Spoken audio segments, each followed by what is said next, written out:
자, 안녕하세요. 자, 이 팀장 그리고 김 차장의 썰당.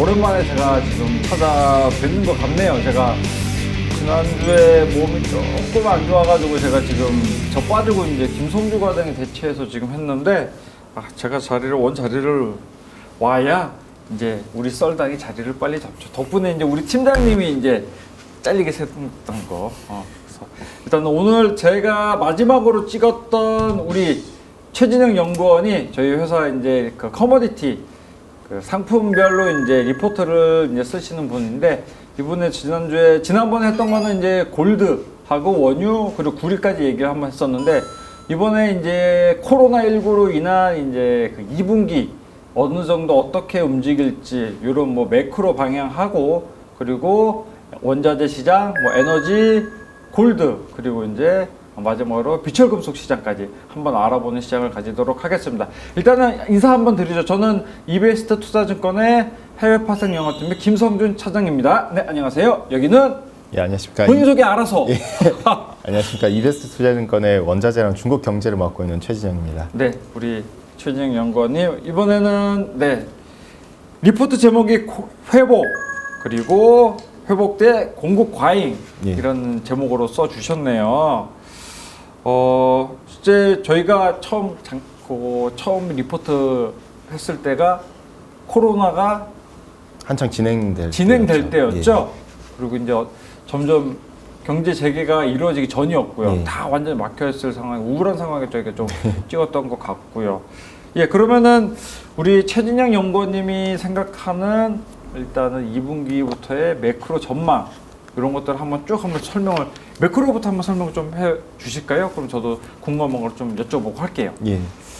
일단은 먼저 간략하게 요약을 드리자면은 하반기 때 있어서는 저희가 원자재 시장이 지금 뭐 코로나가 여전히 현재 진행형이잖아요. 네. 근데 2차 충격에 대해서 IMF도 그렇고 여러 군데에서 좀 우려들이 많은데, 네. 저는 사실 그러한 우려들은 원자재 시장에서 이제는 그 정도까지는 아니다. 즉 지난 3, 4월 달에 충격이 굉장히 컸었는데 예.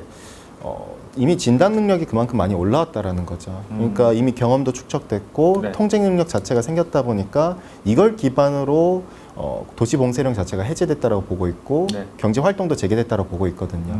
그렇기 때문에 실제로 이체 충격이 겨울이나 가을 달에 왔었을 때 3, 4월과 같은 충격은 저는 제한적이다라고 볼 수가 있겠고요.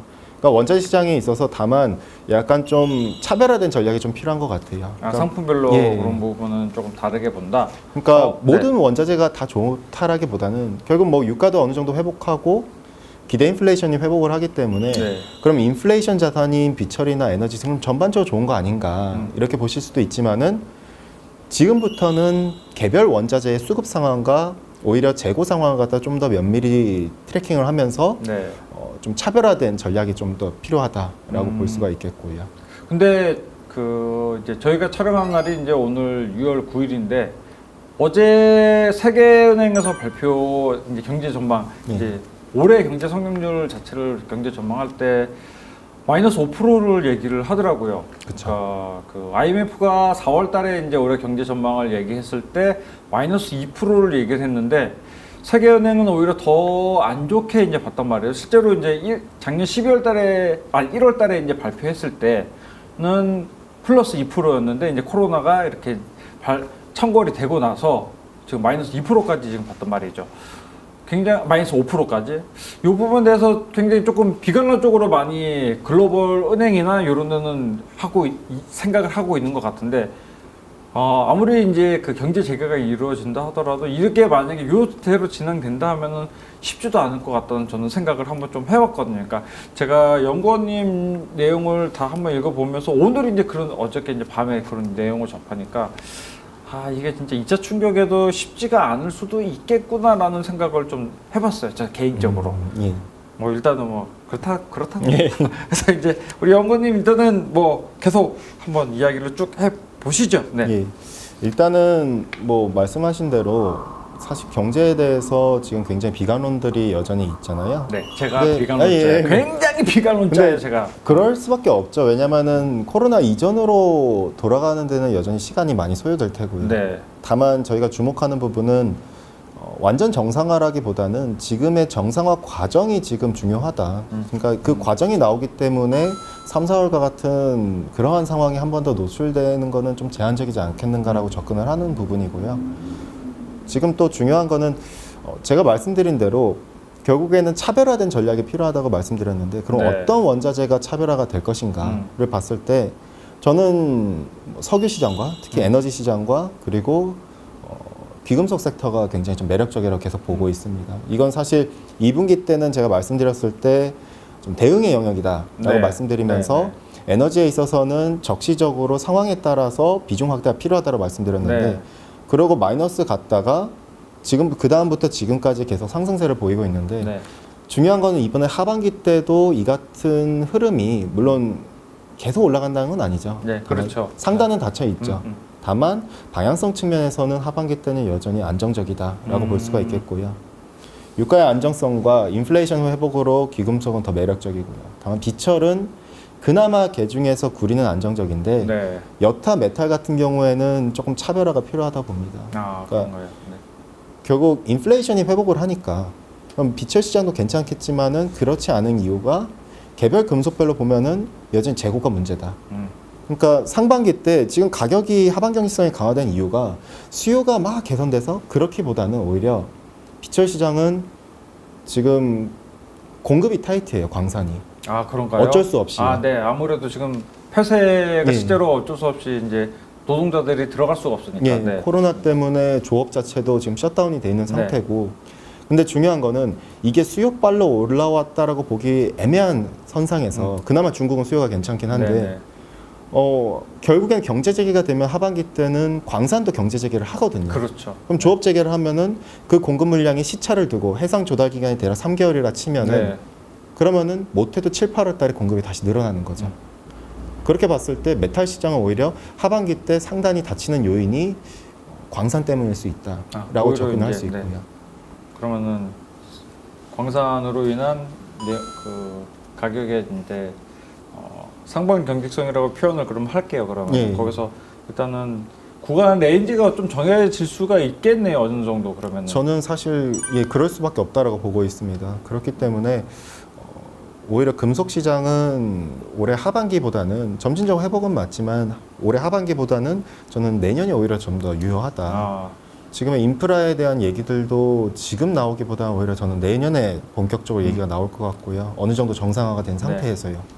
그렇기 때문에 에너지나 귀금속은 하반기 때는 유효하되 비철에 있어서는 그냥 좀 여전히 중립 정도로 이해해 주시면 될 것 같습니다. 야, 뭐 저도 뭐 그렇게 비슷한 생각을 갖고 있고 지금 우리 진영 연구원이 일단은 얘기한 일단은 2분기 때에 어느 정도 이제 수요 부분 그리고 이제 공급 부분이 많이 좀 해결이 된다라고 일단은 많이 이야기를 해주셔가지고 저도 상당히 공감을 하는 바입니다. 그래서 아무래도 어찌됐든 시장에 돈이 많이 풀렸다 보니까 귀금속은 어쩔 수 없이 확실히 매력적일 수밖에 없을 것 같아요.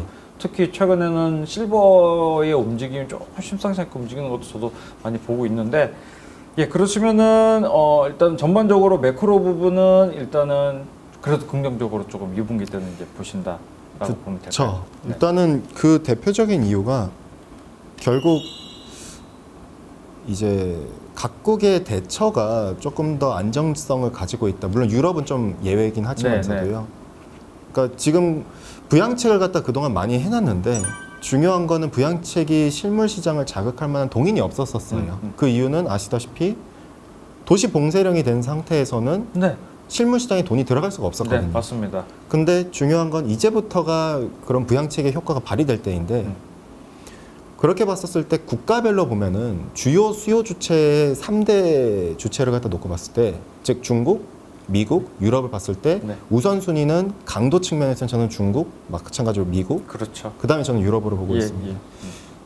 일단 뭐 사실 중국은 가장 좀 우호적으로 보고 있고요. 중국 시장 같은 경우에는 이쪽에서의 원자재 수요도 나쁘지 않은 모습들을 보여주고 있고요. 어쨌든 기본적인 전제 베이스는 코로나19가 안정화가 어느 정도 조금 된다라는 베이스로 깔고 나서 일단은 이렇게 말씀을 드리는 게 좀 맞는 것 같죠. 지금 많은 시청하시는 분들이. 그렇죠. 보시기에는. 근데 뭐 안정화라기보다 약간 좀 이게 뉴노멀이라 해서 이 상황에서 어떻게 보면은 더 나빠질 거는 크게는 없지 않은가 정도로 이미 이해했습니다. 바닥을 그러면 한번 봤다라고 일단 예. 생각하는 게 좋을 것 같네요. 네.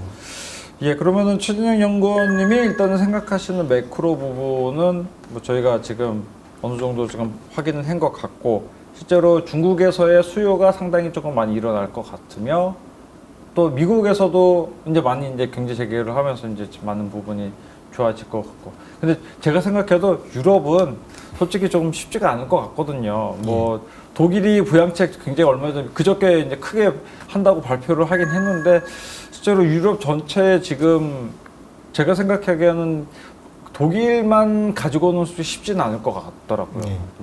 뭐 사실 영국도 그렇고 프랑스도 그렇고 독일도 그렇고 부양책은 발표는 했지만 약간 좀 모자란 부분들이 많아요. 네. 그러니까 우리가 차이를 두자면은 왜 유럽이 우선순위에서 밀리냐면은 중국 같은 경우에는 자기들이 원래 작년 말부터 그동안 부동산을 갖다가 경기 부양의 수단으로 활용 안 하겠다고 계속 얘기를 했거든요. 네네네. 근데 고용이 박살이 나면서 실업률이 올라가면서 네. 단기적으로 양적 고용을 갖다가 유발할 수 있는 게 부동산이거든요. 왜냐, 부동산만 건설만 좋은 게 아니라 그 안에 들어가는 자재들부터 시작해서 그렇죠. 네네. 인테리어, 네. 가전기기 모든 것들이 다 산업과 연계되기 때문에요. 네네. 근데 요거를 갖다가 한번 건드렸단 말이죠. 특히나 중국은 6월과 7월 달에 저도 이제 중국에서 학교가 나왔지만은 고등학교와 대학교 졸업자들이 874만 명이 이제 고용 시장으로 들어가게 됩니다. 네. 이때가 이제 졸업 시즌인데 그러면 요걸 갖다가 어떻게든 커버를 해줘야 돼요. 네.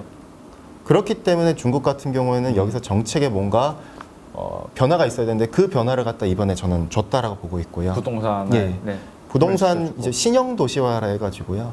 어떻게 보면은 되게 생소할 수 있는데 좀 이런 거예요. 중국은 호적 제도라는 게 있어서 제가 부산 사람인데 네. 제가 서울로 와가지고 마음대로 호적을 이쪽으로 못 옮겨요. 아, 그런가요? 네. 주소지를? 예. 그러니까 저는 그냥 외지인인 거예요. 그래서 그것도 혜택도 신기하네요. 못 네. 받아요. 복지 혜택이나 이런 것도요. 같은 나라 안에 있는데도. 예. 그러다 보니까 중국 같은 경우에는 올해 안에 이 1억 명을 갖다가 외지인을 갖다 흡수하겠다. 왜냐, 도시화율로만 상주 인구 도시화율로만 보면은 60%인데 네. 실제 호적 인구로 보면 44%거든요. 어.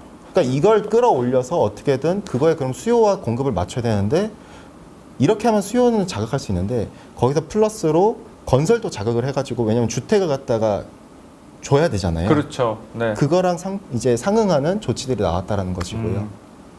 전통 인프라 측면에서도 중국은 전력 인프라 목표치를 갖다 전년 대비는 하향했지만은 네. 연초 대비 계획 대비 상향을 했거든요. 근데 더 중요한 건 그 안에 세부 항목에 초고압 이제 송전 설비를 갖다가 네. 많이 확대를 했습니다. 근데 우리가 아시다시피 초고압 송전 설비는 구리가 그러니까 들어가는 양 자체가 더 많거든요. 네.